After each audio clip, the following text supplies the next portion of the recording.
প্রায় ৩ বছর পর যখন আমি আমার মামাতো বোন নিপাকে সেদিন আমার বাড়িতে দেখলাম, তখন ওর দিক থেকে যেন আমার চোখ সরাতে পারছিলাম না। ও মাদ্রাসাতে পড়ে, কিন্তু এই বয়সে দেখতে বেশ সুন্দরী। আমার থেকেও অনেক ছোট হলেও বেশ ম্যাচিওর দেখতে, কিছুটা যুবতী মেয়েদের মতো। আমি কলেজে পড়া ছেলে। কলেজের জিমে কয়দিন যাওয়াতে আমার বডিটাও হয়ে গেছিল পুরোপুরি লম্বা চওড়া। তাই কলেজের মেয়েদের সাথে ভালোই বন্ধুত্ব ছিল আমার। মাদ্রাসাতে পড়ার কারণে নিপাকে আমি অতটা দেখিনি, কিন্তু হঠাৎ একদিন আমাদের বাড়িতে একটা কাণ্ড ঘটে গেল, যার ফলে প্রতিটান আমার বেড়ে গেল দ্বিগুণ পরিমাণ। একদিন সকালবেলা ঘুম থেকে উঠে দেখি দরজা খুলে চায়ের পেয়ালা হাতে দাঁড়িয়ে রয়েছে নিপা। সকালের পড়ন্ত রোদ ওর ওপর এসে পড়েছে। হালকা জর্জেটের থ্রি পিছে অনেক সুন্দর দেখা যাচ্ছিল। নিপা সুস্বাস্থ্যবান, ওকে দেখলে মনে হয় যে কোনো দিক থেকে কমতি নেই। ওপরওয়ালা যেন অনেক আশীর্বাদ দিয়েছে ওকে। আমি ওর দিকে তাকাতে নিপা একগাল হেসে আমার দিকে তাকিয়ে বলল, কি ভাইয়া, এখনো ঘুম ভাঙেনি তোমার? বেশি ঘুমালে তোমার বডিটা নষ্ট হয়ে যাবে তো। এই নাও, চা খেয়ে নাও। এই বলে নিপা আমার খাটের পাশের চেয়ারটায় নিজের হাতের কাফের পেয়ারালাটা রাখল। তারপর আমার পাশেই খাটে বসল। তারপর আমার দিকে মুখ করে একটু ঝুঁকে বলল, গুড মর্নিং। আমি ওকে গুড মর্নিং বলে খাটের ওপর উঠে বসলাম। এরপর চা খেতে খেতে নিপার সাথে নানান কথা বলতে বলতে ওর প্রতি যেন মুগ্ধ হয়ে যাচ্ছিলাম। কিছুক্ষণ পর নিপা চলে গেল, আর আমি বাথরুমে ঢুকলাম আর শ্যাম্পু ফেলে ফ্রেশ হয়ে নিলাম। সকালের পরিবেশটা যেন হঠাৎ করেই একটু অন্যরকম হয়ে উঠল আমার। সেদিন থেকেই আমি চিন্তা করলাম, যে করেই হোক নিপার সাথে বন্ধুত্ব করতে হবে। পরের একদিনের ঘটনা। সেদিন বাইরে খুব বৃষ্টি। আমি নিচের একটি ঘরে বসে কাজ করছিলাম। হঠাৎ আমি দেখলাম যে নিপা ভিজতে ভিজতে হাতে একটা কিছু নিয়ে ঢুকলো আমাদের ঘরে। আমি তখন ফোন চালাচ্ছিলাম, তাই অতটা লক্ষ্য করিনি। শুধু এটুকু দেখলাম যে ও একটা চুড়িদার পরে আছে সবুজ কালারের, আর সেটা বৃষ্টির জলে ভিজে গেছে। আমি কিছুক্ষণ পর দোতলায় আমার ঘরটায় গিয়ে দরজা খুলতেই চোখের সামনে যা দেখছি সেটা মুখে বিশ্লেষণ করতে পারবো কিনা জানি না, কিন্তু সামনে দাঁড়িয়ে থাকা মেয়েটি এবং আমি দুজনেই যে পুরোপুরি হাওয়া হয়ে গেছে সেটা বুঝতে পেরেছি। বন্ধুরা, ইউটিউবের কড়া নিয়মের কারণে স্বপ্নে যা দেখেছি তা সরাসরি বলা যাচ্ছে না। তোমরা কমেন্টে দেয়া লিঙ্ক থেকে আমার ওয়েবসাইট ভিজিট করো, সেখানে একদম খোলামেলা গল্প দেয়া আছে। একদিকে বাইরে বৃষ্টি হচ্ছে, আর এদিকে আমি আর নিপা গল্প করছি। প্রায় ৩০ মিনিট গল্প করার পর দেখি সারা ঘর ওগোছালো হয়ে গেছে। নিপা একটা মুচকি হেসে আমাকে চিমটি কেটে দিয়ে বলল, তুমি যেভাবে গল্প করেছ তাতে আমার খুব ভালো লাগছে। আমি বললাম, তাহলে তো আমার কাছে রোজ আসতে হবে তোকে। নিপা বলল, সে দেখা যাবে। আমি বললাম, মানে? নিপা বলল, আচ্ছা বাবা, আচ্ছা, আমি প্রতিদিন আসবো তোমার কাছে। বাইরে তাকিয়ে দেখলাম বৃষ্টি অনেকক্ষণ আগেই কমে গেছে। এদিকে ফোনে দেখলাম আমার মা ফোন করেছে। আমাকে না পেয়ে এসএমএস করে বলল যে আসতে একটু দেরি হবে। এসএমএসটা নিপাও দেখল। এসএমএস দেখে আমার দিকে তাকিয়ে একটা হেসে দিল।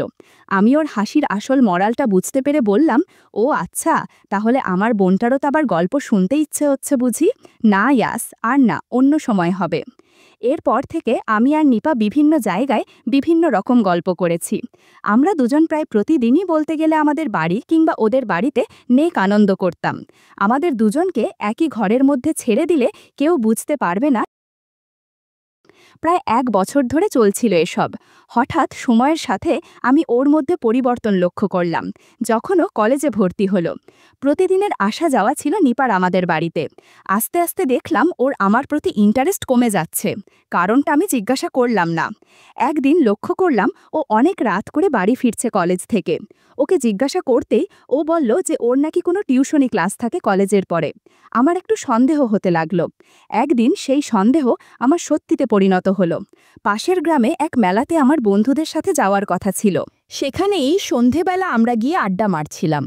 ঠিক তখনই আমার চোখে বলল নিপাকে। ও একটা কালো রঙের ঝিকিমিকি চুড়িদার পরে এসেছে। আমার বন্ধুরা ওকে দেখতে পায়নি, কিন্তু আমি দেখতে পেয়েছিলাম। ও একটা দোকানের পিছনে অপেক্ষা করছিল কারোর সাথে। আমি আস্তে আস্তে ওই অন্ধকার জায়গাটায় গিয়ে ওকে আড়ালে দেখতে লাগলাম।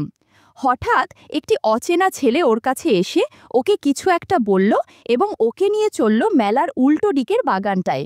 ওইখানে রাতের বেলা ছেলেরা আড্ডা দেয়। সেই বাগানটার মধ্যেই এক ছেলেটি আর নিপা গিয়ে ঢুকল। ছেলেটি উঁচু লম্বা ফর্সা, কিন্তু চিনতে পারলাম না আসলে কে। আমি আস্তে আস্তে ওদের পিছু নিয়ে বাগানের একটি বড় গাছের পিছনে লুকিয়ে ওদের দেখতে লাগলাম। দেখলাম নিপা আর ছেলেটি কি যেন করছে। একই কাণ্ড দেখছি আমি। নিপা খুব কাছাকাছি চলে এসেছে। নিপা কিছু বলছে না। তবে কি নিপা নতুন বয়ফ্রেন্ড বানিয়েছে? ছেলেটি খুব তাড়াতাড়ি কাজ করছে। আমি ভাবলাম যাই গিয়ে ওদের বাধা দেই, কিন্তু অনেক দেরি হয়ে গেছে তখন। এমন পরিস্থিতিতে আমার কি করা উচিত সেটা আমি বুঝতে পারলাম না। বন্ধুরা, ইউটিউবের কড়া নিয়মের কারণে স্বপ্নে যা দেখেছি তা সরাসরি বলা যাচ্ছে না। তোমরা কমেন্টে দেয়া লিংক থেকে আমার ওয়েবসাইট ভিজিট করো, সেখানে একদম খোলামেলা গল্প দেয়া আছে। 1 বছরের মতো হয়েছে আমাদের রিলেশনশিপ। এর মধ্যে আমি ওকে কোনো দিন কোনো রকমভাবে কষ্টে রাখিনি। তবুও আমার মামাতো বোন কিভাবে আমার চোখকে ফাঁকি দিয়ে অন্য কোনো ছেলের সাথে মেলায় ঘুরতে এসে বাগানে বসে আছে। এরপর ওরা শান্তভাবে মেলার মধ্যে চলে গেল। আমিও ওদের আড়ালে মেলার মধ্যে এমনভাবে ঢুকলাম যাতে আমি কিছুই দেখিনি। মেলার ভিতরে একটু পরে যখন আমার সাথে নিপার দেখা হলো, তখন আমি ওকে জিজ্ঞাসা করলে ও বলল ও এখানে একটা বান্ধবীর সাথে এসেছে, কিন্তু বান্ধবীকে খুঁজে পাচ্ছে না। আমি মনে মনে ভাবলাম, কিসের জন্য তুই এসেছিস সেটা আমি ভালো করেই জানি। ওকে জিজ্ঞাসা করলাম, তোর জামায় শ্যাম্পুর মতো কি জানা লেগে আছে।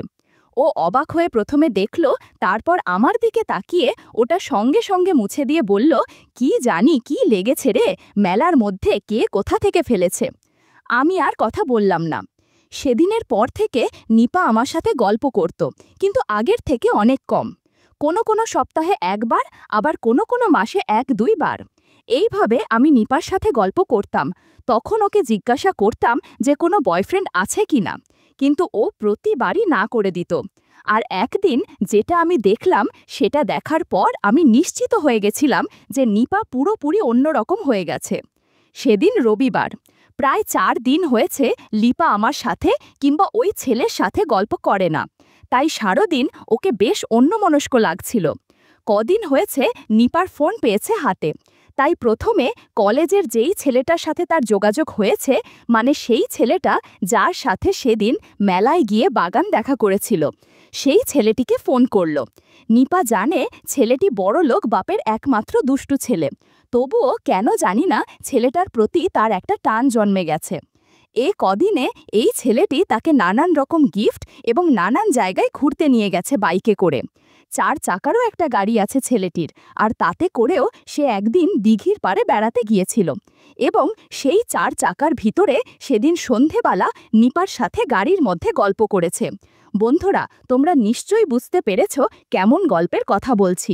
ওই ছেলেটির নাম রিকি। সকাল হতেই রিকির কাছে ফোন করে নিপা। রিকি আজ ওদের বন্ধুদের সাথে যাবে বিচে ঘুরতে। সমুদ্রের ঢেউ দেখতে নাকি তার খুব ভালো লাগে। প্রাইভেট কারে করে যাবে ওরা।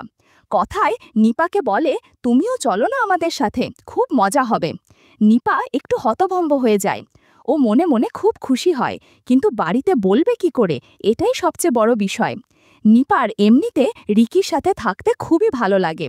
নিপা নিজেকে সামলে বলে, কি করে যাব আমি বাড়িতে, আমি কি করে বলবো। রিকি ওপাশ থেকে বলে, সে ব্যাপারটা আমি বুঝে নেব, আগে তুমি বলো যাবে কিনা।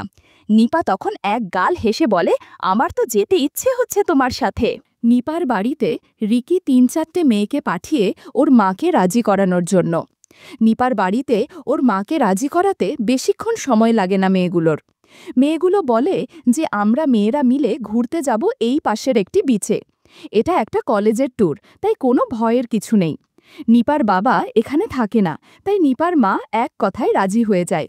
এদিকে নিপা খুশিতে আত্মহারা হয়ে ব্যাগ রেডি করে। ও জানে না ওর জীবনের সবথেকে বড় সত্যিটা এই ট্যুরে গিয়েই বেরোবে। নিপাকে গাড়িতে তুলতেই নিপা দেখতে পেল শুধুমাত্র রিকি নয়, ওর আরও 3টে বন্ধুও ওদের সাথে গাড়িতে রয়েছে। তাতে নিপার কিছু যায় আসে না। জার্নি করে একটি ভিলাতে পৌঁছে পুরো ভিলাটাই ভাড়া করে নেয় রিকি। একটি রুমে রিকি আর নিপা, অন্যটিতে ওই 3টে বন্ধু। পুরো ভিলাটা পুরো নির্জন এলাকায়, আশেপাশে তেমন একটা জনমানুষই নেই। যেতে যেতে বিকেল হয়ে যায়, তাই তাড়াতাড়ি সমুদ্রের পাড় দেখার জন্য ওরা বেরিয়ে পড়ে। বিচের ভিতর ঘুরতে ঘুরতে রিকির হাতটা ধরে যখন নিপা হেঁটে বাড়াচ্ছিল, তখন আশেপাশের লোকজন নিপার দিকে তাকিয়েছিল। এক আকস্মিক ঘটনায় হোক না কেন, সেদিন আমি আর আমার একটি বন্ধুও সেই বিচে গিয়েছিলাম। অনেক দিনের ইচ্ছা ছিল, তার ওপর আবার ওই বন্ধুটির বাড়ি ছিল ভারতে। ও এসে আমাকে আবদার করে যে ঘুরতে নিয়ে যেতে, তাই সেদিন আমরা ওই বিচটায় ঘুরতে ঘুরতে নিজের চোখকে বিশ্বাস করতে পারলাম না। আমার মামাতো বোন এমন একটি ড্রেস পরে ওখান দিয়ে হেঁটে চলছিল, যেটা আমি কল্পনা করতে পারিনি। এমন ড্রেস যে নিপার আছে সেটাও আমি জানতাম না। নিশ্চয়ই সেই ছেলেটি ওকে দিয়েছে। আমি দূর থেকে লক্ষ্য করতে লাগলাম ওকে। ওরা আস্তে আস্তে জলে নামল স্নান করার জন্য। ছেলেটিকে আমি চিনতে পারলাম, হ্যাঁ, রিকি ওর নাম। রিকির অন্য বন্ধুরা জলে না নামার কারণে নিপাকে নিয়ে রিকি চলে গেল ওই ভিলাটার দিকে। আমি আমার ওই বন্ধুটিকে দাঁড় করিয়ে রেখে ওদের পিছু নিলাম।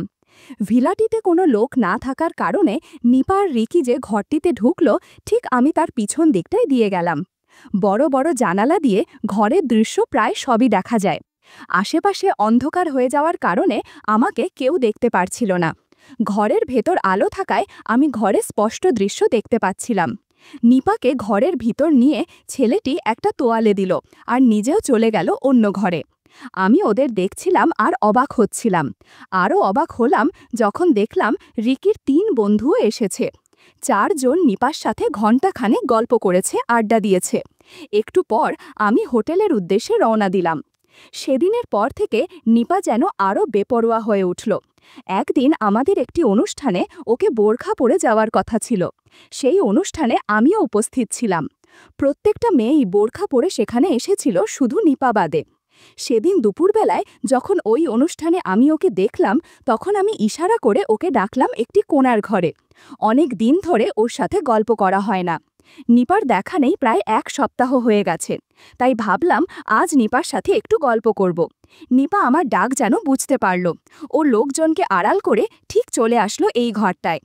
আমি ওকে রিকি আর ওর 3 বন্ধুর কথা কিছুই জানালাম না, কেননা নিপা মাঝে মধ্যে আমার সাথেও গল্প করে, তাই বাড়তি করে আর ডিস্টার্ব করিনি জিজ্ঞাসা করে। আমার কাজ নিপার সাথে গল্প করা, যে ভাবনা সেই কাজ। আমরা গল্প করতে শুরু করলাম। একটু পরে বৃষ্টি শুরু হলো, সাথে মেঘের গর্জন, যার ফলে আমাদের গল্পের শব্দ কেউ শুনতে পাচ্ছিল না। এতে আমাদের ভালোই সুবিধা হচ্ছিল। আজকের পর থেকে নিপার জীবন সম্পূর্ণ বদলে গেল।